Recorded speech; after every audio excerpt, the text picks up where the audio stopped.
சமோசே சூடா சமோசே பார்த்தல சமோசா ஒன்று வாங்கிக்கிறது டே ஐயோ நாயா நீ ஒரு முக்கியமான விஷயம் நாட்டில் நடந்திருக்கியா ஒருத்தரோட பேரையே மாற்றி விட்டாப்ல என்ன மேட்ரு தெரியுமா இரு தோ வரேன் இரு சொல்கிறேன் இரு இந்த இந்த 100 நாள் வேலை திட்டம் 100 நாள் வேலை திட்டம்னு ஊர் சைடில் ஒன்று சொல்லின்னு இருப்பாங்க.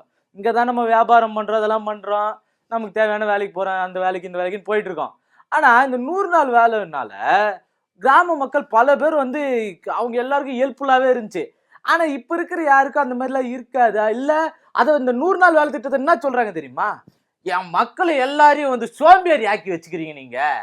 அந்த 100 நாள் வேலை திட்டத்தினால மக்கள் யாருமே வந்து வேலை செய்யறதே இல்லை, அவங்க எல்லாரையும் சோம்பேறி ஆக்கிட்டீங்க அப்படின்னு சொல்றாங்க. ஆனா அந்த 100 நாள் வேலை திட்டம் உண்மையில அப்படிதான் நடக்குதா? எங்க ஊர் சைட்லாம் சொல்லுவாங்கப்பா, நம்ம அங்க வேலைலாம் விட்டு விவசாயத்துல ஒண்ணும் இல்லை அப்படின்னு சொல்லிட்டு தான் நம்ம இங்க வந்து வியாபாரம்லாம் பாக்குறது. ஆனா இந்த 100 நாள் வேலை திட்டத்துல என்ன சொல்றாங்க, அதோட பேர் ஊர் சைடே வந்து ஏரி வேலை அப்படிதான் சொல்லுவாங்க. இந்த ஏரி வேலைனால எத்தனை பேருக்கு எவ்வளவு நல்லதெல்லாம் இருக்குது தெரியுமா? அதெல்லாம் சொல்றேன் கேட்டுக்க. இது முதல்ல எதுக்காக எடுத்துன்னு வந்தாங்க அப்படின்னு பாத்தீங்கன்னா, கிராமப்புறங்கள்ல வறுமையை ஒழிக்கணும் அப்படின்னு கொண்டு சட்டபூர்வமா வறுமையெல்லாம் ஒழிச்சிடணும் அப்படின்னு எடுத்துன்னு வந்த திட்டமே இந்த 100 நாள் வேலை திட்டம் தான்ப்பா. இதுக்கு பேரே வந்து மகாத்மா காந்தி ஊரக வேலை திட்டம் அப்படின்னு தான் சொல்றாங்க.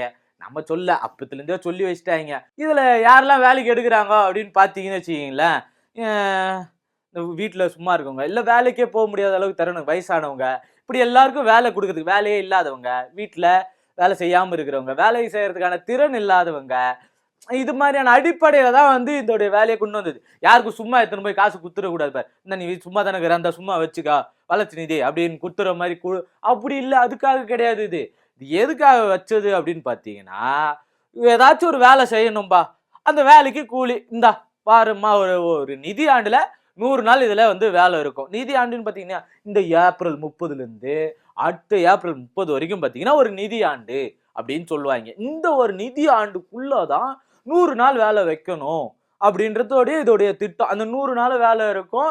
இதுல வந்து சப்போஸ் யாருக்குன்னா வேலை கிடைக்கல, இல்ல வேலை இல்லாம இருக்காங்கன்னு வச்சுக்கோங்க, ஒரு 15 நாளுக்குள்ள அவங்களுக்கு வந்து வேலை ஆரம்பிச்சு ஒரு 15 நாளுக்குள்ள வேலை இல்லாம இருக்காங்கன்னா அவங்களுக்கு வேலை வந்து கொடுத்துடணும். கிடைக்கல அப்படின்னா அதுக்கான அந்த 15 நாளுக்குமான அலவன்ஸும் குத்துறாங்களாம்பா. நமக்கு பாரு இவ்வளவு இது நமக்கு தான் ஒன்றும் தெரிய கிடையாது.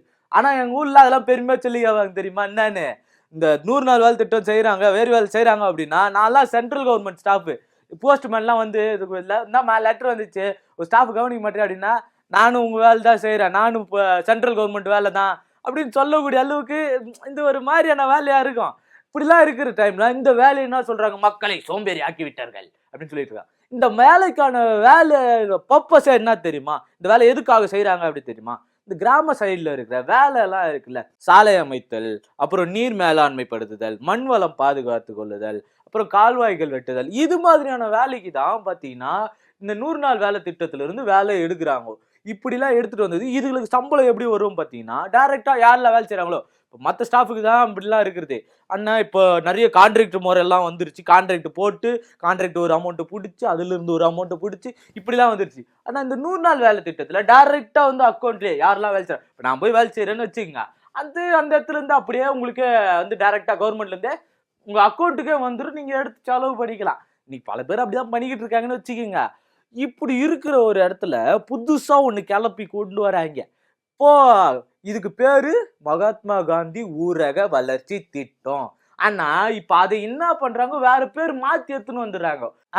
இது பேரு கூட வேற புதுசா சொல்றாங்களாம்பா. என்ன நான் தெளிவா கேட்டுக்க, நான் சொல்றேன் கேட்டுக்க நீ.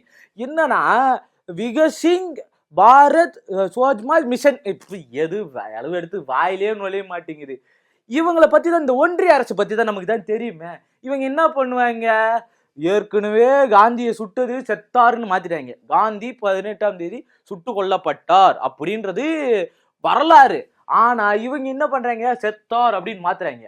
இப்போ காந்தி செத்தவர், காந்தியோட பேரையும் எடுத்துருவாங்க. அடுத்து ரூபா நோட்ல இருந்தே காந்தியோட முகத்தை எடுத்துட்டு என்ன பண்ணுவாங்க, நம்ம ஐயா ஜி அவர்களுடைய போட்டோ வச்சு சூப்பர்பா, இதுக்கு மேல ஜி தான் எல்லாம் வாழ்க சவாகர் போட்டுக்கிட்டோ வைப்பாங்க. சவாகர்லாம் வந்து பாத்தீங்கன்னா சுதந்திர போராட்டத்தப்போ காந்தி எந்த மாதிரியான ஒரு போராட்டத்தை கையெடுத்தாரு. ஆனா சபாகர் ஒரு மாதிரி வேற மாதிரியான வழியிலேயே ஒரு போராட்டம் எடுத்தாரு. என்ன பண்றது தெரியுமா, அவங்க ஷூலாம் இருக்குது தெரியுமா, கிளீன் பண்ற வேலை. இந்த வேலைலாம் செஞ்சு கஷ்டப்பட்டு நாட்டுக்கு சுகாதாரம் வாங்கி கொடுத்தவர். அப்படிப்பட்டவருடைய போட்டோ எல்லாம் வைக்கிறதுக்கான வாய்ப்பு இருக்குது. ஏன்னா இன்னைக்கே இந்த 100 நாள் வேலை திட்டத்திலேயே மகாத்மா காந்தி ஊரக வேலை திட்டம் அது பேரை எடுத்துட்டாங்க. நாளைக்கு என்ன பண்ணுவாங்க, இதுல இருந்து சம்பளத்தை குறைப்பாங்க. இதுல முக்கியமான வேலை இந்த பேரை மாத்தினதுக்கு அப்புறம் இன்னும்லாம் வளர்ச்சி கொண்டு வந்துக்கிறாங்கோ அப்படின்னு பாத்தீங்கன்னு வச்சுக்கோ. அப்படியே அவ்வளவுதான் 100 நாள் வேலையை 125 நாளைக்கு மாத்திருக்காங்க. எந்த அளவுக்கு சந்தோஷமா இருக்கும். 125 நாளைக்கு கொண்டாங்கன்னா எக்ஸ்ட்ரா 10 நாளைக்கு வேலை தானப்பா, 120 நாள் வேலை தானப்பா அப்படின்னு நம்ம யோசிச்சா இங்கதான் வைக்கிறாங்க ட்விஸ்ட். இதுக்கப்புறம் இவங்க எந்த வித வளர்ச்சியும் கொண்டே வரல. ஏன்னா வெறும் பேரை மட்டும் மாத்திட்டு அதுக்கப்புறம் எக்ஸ்ட்ரா ஒரு 20 நாள் வேலையை மட்டும் வாங்கிட்டு சம்பளம் வாங்கணும்ல. நீங்க எல்லா வேலையும் ஏத்து, பெட்ரோல் வேலை, கேஸ் வேலை, இப்படி எல்லாத்தையும் ஏத்துடுவீங்க. ஆனா சம்பளம் மட்டும் கடைசி வரைக்கும் யாராவது நாங்க எல்லாம் கஷ்டப்பட்டுக்கினே தான் இருக்கணும். இப்படிலாம் இருந்தா என்னையா நியாயம் இது? மனசாட்சி இருக்குதா உங்களுக்கு? அப்படிலாம் கேட்க தோணும். நம்ம ஏதோ வியாபாரம் பண்ற கேக்குறோம். நீ இதுல நம்ம முக்கியமா பார்க்கணும் என்னன்னு பாத்தீங்கன்னா, இப்படி இவங்க பேர் மாத்திட்டாங்க, இது மாத்திட்டாங்க, சம்பளம் தானே கொடுக்கல, 100 நாள் அதான் 20 நாள் எக்ஸ்ட்ரா வேலை தராங்களே அப்படின்னு சொன்னீங்கன்னா, இங்குதான் வைக்கிறாங்க ட்விஸ்ட். முதல்ல காந்தி பேரு இல்லைன்னு வாங்கோ, அடுத்தது சம்பளம் இல்லைன்னு வாங்கோ, அடுத்தது வேலை இல்லைன்னு வாங்கோ, அப்புறம் நீ சும்மா தானே இருக்கிற போய் வேலை செய்யன்னு வாங்கோ. இவங்க படிப்படியா அப்படியே என்ன பண்றது, வேலை இல்லாத இன்னி வரைக்கும் 2 கோடி வருஷத்துக்கு 2 கோடி வேலை வாய்ப்பு திட்டம் கொண்டு வரேன்னு சொன்னாங்களே, எங்கன்னா கொண்டு வந்தாங்களா? எதுவும் கிடையாது. இதெல்லாம் பேசினா நம்மள பைத்தியக்காரன்றாங்க. நமக்கு என்ன வேலை? நான் சமோசா விற்க வந்தேன், சமோசா வித்துட்டு நான் பாட்டுன்னு போறேன். என்ன கதை ஏது? இதெல்லாம் நல்லது இருக்குதா கெட்டது இருக்குதா எல்லாம் காராஞ்சு பார்க்க வேண்டியது வேலை இருக்குது. நமக்கு எதுக்கு இருக்கலாம் வம்பு? நம்ம பாட்டுன்னு வந்தோமா, வியாபாரத்தை பார்த்தோமா, போனோமான்னு இருப்போம். வரட்டா? சமோசை சுட சமோசை.